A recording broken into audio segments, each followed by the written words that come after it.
പ്രിയപ്പെട്ട സാറാമേ, ജീവിതം യൗവന തീക്ഷ്ണവും ഹൃദയം പ്രേമസുരഭലവുമായിരിക്കുന്ന ഈ അസുലഭ കാലഘട്ടത്തെ എൻ്റെ പ്രിയ സുഹൃത്ത് എങ്ങനെ വിനിയോഗിക്കുന്നു?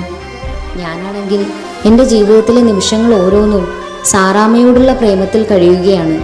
സാറാമ്മയോ ഗാഠമായി ചിന്തിച്ച് മധുരോദാരമായ ഒരു മറുപടിയാൽ എന്നെ അനുഗ്രഹിക്കണമെന്ന് അഭ്യർത്ഥിച്ചുകൊണ്ട് സാറാമ്മയുടെ കേശവൻ നായർ.